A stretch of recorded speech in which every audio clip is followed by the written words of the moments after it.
It's time for the latest edition of Beside Two Reporters, joined by the Hall of Famer Farhan Lalji and the future Hall of Famer Ryan Rishaug. Great to see you guys.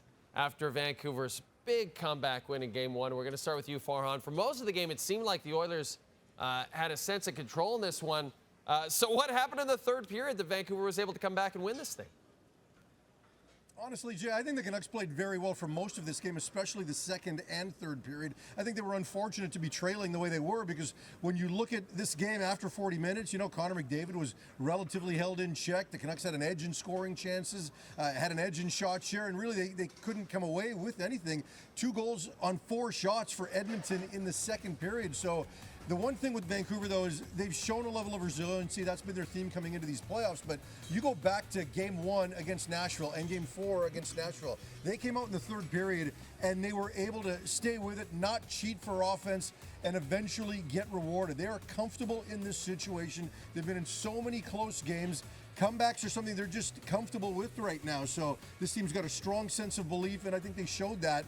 And what was also impressive, I think, is that every line contributed in this. And we haven't had that a lot so far in these playoffs. They've really leaned heavily on the JT Miller line, but you saw the Lindholm line responsible for 3 goals. You saw the defense chip in with Nikita Zadorov. So a complete comeback and a complete victory for them. Ryan, let's talk about the Oilers. From a shot total perspective, just 1 shot on goal for a 23-minute stretch across the second and third periods. We talked with Craig earlier. He talked about how great Vancouver was defensively, but how concerned are you with just 18 shots total in Game 1?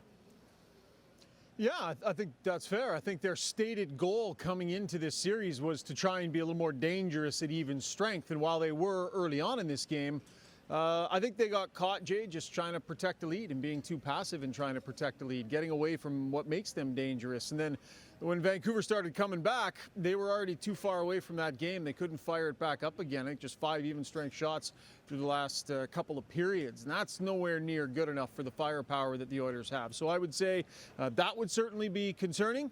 I think, Skinner, right? He had a bit of a bump in the first round.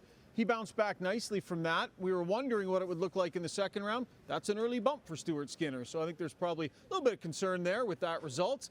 Overall, Jay just didn't push hard enough, sat on a lead, and then couldn't counterpunch when Vancouver set this building on fire. And Ryan, maybe the most concerning thing was Leon Draisaitl leaving this game in the second period. He does come back. Chris Knobloch says cramping. Any other updates on Draisaitl's situation as we head into Game 2? Yeah, I mean, he didn't look right. You know, there were a few shifts he was skating around out there where you could tell he wasn't really engaged. His stride didn't look fully engaged. Chris Knobloch's always pretty forthcoming when we ask him questions about injuries. But this is the playoffs. So he said it was cramping and it was equipment. Now, we'll take him at his word in this moment. But to my eye, Draisaitl definitely didn't look right. The other thing I can tell you, Jay, we requested Leon Draisaitl post-game. But he wasn't made available because we were told he was in with the training staff. So clearly they were working on something with him. That is pretty significantly concerning. If this is in any way, shape, or form something that's going to linger, that's a big issue for the Edmonton Oilers, although Knobloch kind of downplaying it so far.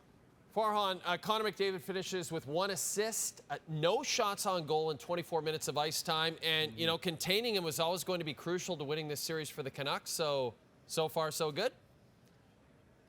Yeah, absolutely. And I think the biggest thing they did was stay out of the penalty box. You saw in the first minute they get the too many men penalty and McDavid involved in that goal. But then after that, they stayed out of the box. And then also, I thought the JT Miller line did a very good job against McDavid. And you also saw a lot of Quinn Hughes out there as well. They were able to control the puck for big stages of that game. And McDavid just wasn't overly noticeable. When you look at the shot share, just 43%. The expected goal share, just 33%. When you got a player like that of that magnitude and the Canucks could limit his damage, you got to win that game, and they were able to do that. And also when you look at just the way they were able to attack him and in the regular season, JT Miller had some confidence coming into it. I know he kind of blew off what happened in those first 3 games, but he has felt that he's comfortable playing against McDavid, and that showed in this game.